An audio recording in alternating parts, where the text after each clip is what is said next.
vous n'avez pas de chance en amour? La vérité, c'est que la chance en amour n'est pas un simple coup de dé. Il s'agit de faire des choix intentionnels qui peuvent façonner votre destin romantique. Bien que de nombreux facteurs entrent en jeu lorsqu'il s'agit d'amour, comme la compatibilité, l'attirance, l'alchimie et les valeurs communes, il existe également certains comportements qui déterminent si l'amour est dans les cartes pour vous ou non.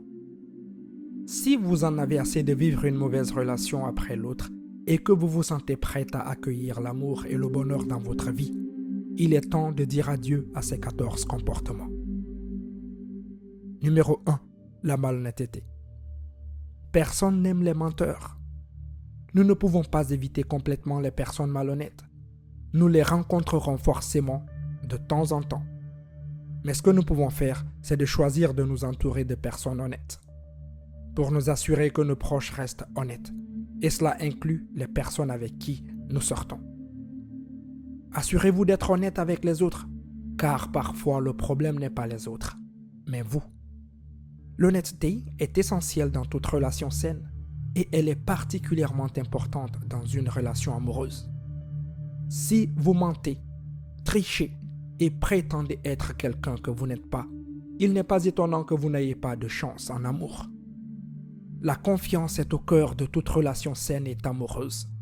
Si vous voulez changer les choses, commencez par être ouvert et par dire la vérité, même si c'est parfois difficile. Numéro 2. Ignorez les signaux d'alarme. Combien de fois faut-il être blessé avant de commencer à prêter attention aux signaux d'alarme? Combien de fois laisserez-vous abuser et tromper avant de vous arrêter pour lire les signes? Je pose cette question parce que je vois beaucoup de gens se laisser emporter par la romance et la promesse de l'amour au point de refuser de voir les signaux d'alarme clairs et de prêter attention à ce que leur instinct leur dit. Si vous voulez vraiment trouver l'amour, commencez par vous demander: est-ce que je me sens bien? Soyez honnête avec vous-même. Numéro 3. Manque de limites. Il est temps que tu apprennes à respecter les limites des autres. Tu te demandes peut-être: qu'est-ce que c'est que ces limites? Qu'est-ce que c'est? Laisse-moi t'expliquer ce que sont les limites. Les limites sont comme ces lignes invisibles qui sont là pour protéger les gens. Elles définissent ce qu'une personne considère comme un comportement acceptable de la part des autres, c'est-à-dire la façon dont elle veut être traitée. Elle crée une barrière qui protège une personne contre les préjudices, les mauvais traitements et les différents types d'exploitation. Si vous dépassez la limite d'une personne, vous risquez de la mettre mal à l'aise et lui manquer de respect, voire de la mettre en danger. C'est pourquoi, si vous voulez avoir plus de chance en amour, il est très important de fixer et de respecter des limites personnelles dans une relation. Signe numéro 4, être trop critique. Les critiques constantes, quelles qu'elles soient, peuvent épuiser une relation. Que vous critiquiez votre partenaire, votre relation ou même vous-même, cela ne peut que mener au désastre. Je ne dis pas qu'il ne faut jamais dire si quelque chose ne va pas, mais essayez de ne pas porter de jugement. Au contraire, essayez d'être constructif dans votre communication. Ne faites pas trop non plus, sinon vous risquez que l'autre personne perde patience et vous abandonne. Il pourrait être utile qu'au lieu de penser à tout ce qui ne va pas, vous pensiez à tout ce qui va bien. Par exemple, chaque fois que vous vous surprenez à penser « Oh non, il a encore fait une bêtise », dites-vous « Bon, il est peut-être un peu maladroit, mais au moins, il fait de son mieux. » Continuez ainsi jusqu'à ce que vous reprogrammiez votre cerveau pour qu'il soit moins critique. Croyez-moi, ça marche. Sérieusement, renseignez-vous sur la neuroplasticité. Numéro 5. Contrôler à outrance. Si vous aimez quelque chose, libérez-le. Si elle vous revient, elle est à vous. Sinon, c'est qu'elle n'était pas censée l'être. Pour qu'une relation fonctionne et que l'amour se développe, vous devez faire confiance à votre partenaire. Vous devez également lui donner de l'espace pour respirer et être lui-même. Un contrôle excessif peut donner à l'autre personne l'impression d'être étouffée et rien ne peut mettre fin à une relation plus rapidement que cela.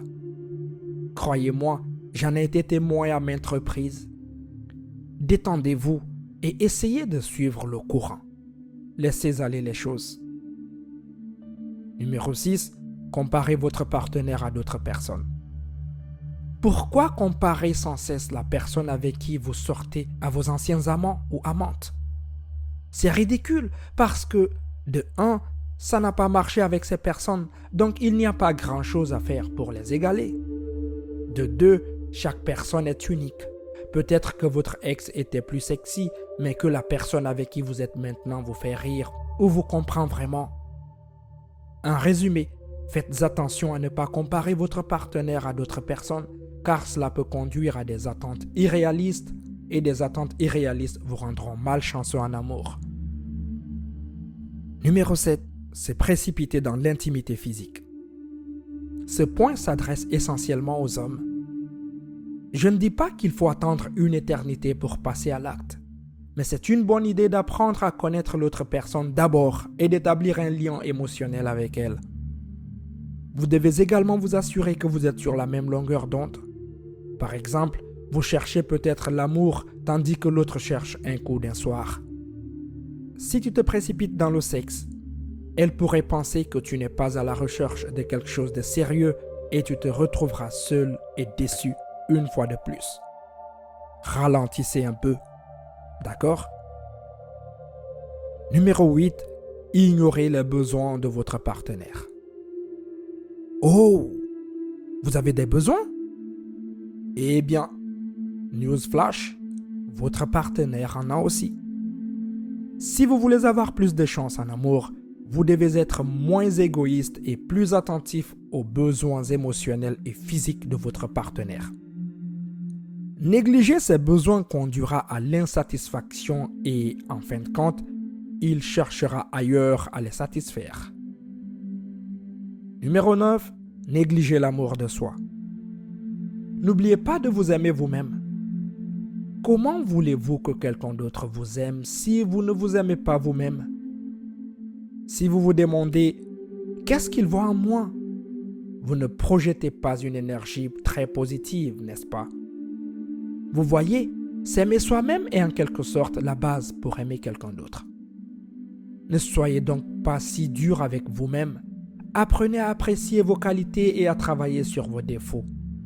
Et n'oubliez pas d'être aussi compatissant et indulgent avec vous-même que vous le seriez avec un ami auquel vous tenez. Numéro 10. Ignorez l'importance d'objectifs et de valeurs communs. Oui, il est vrai que les opposés s'attirent et que des personnes différentes peuvent vivre heureuses jusqu'à la fin de leur jour. Mais ce n'est pas toujours facile et cela demande du travail et parfois des sacrifices. Par exemple, si vous aimez quelqu'un qui veut des enfants et que vous n'en voulez pas, que ferez-vous? Vous voyez ce que je veux dire?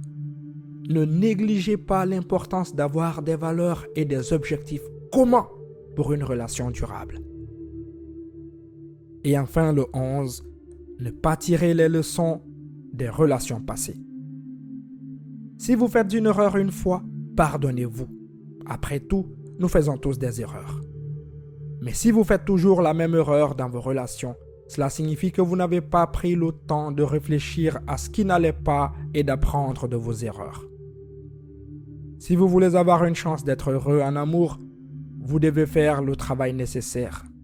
Identifiez les chemins de votre comportement. Examinez attentivement vos erreurs et réfléchissez à la manière dont vous pourriez faire de meilleurs choix à l'avenir.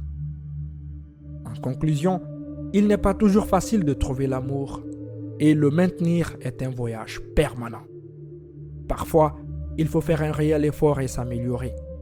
La bonne nouvelle, c'est qu'en apprenant à dire adieu aux comportements négatifs mentionnés dans cet article, vous êtes sûr d'augmenter vos chances de trouver l'amour et de construire un partenariat heureux et durable. Bonne chance. Si vous avez trouvé cette vidéo utile, n'hésitez pas à la partager avec vos proches N'hésitez pas également à laisser vos avis dans la section des commentaires et à appuyer sur le pouce levé.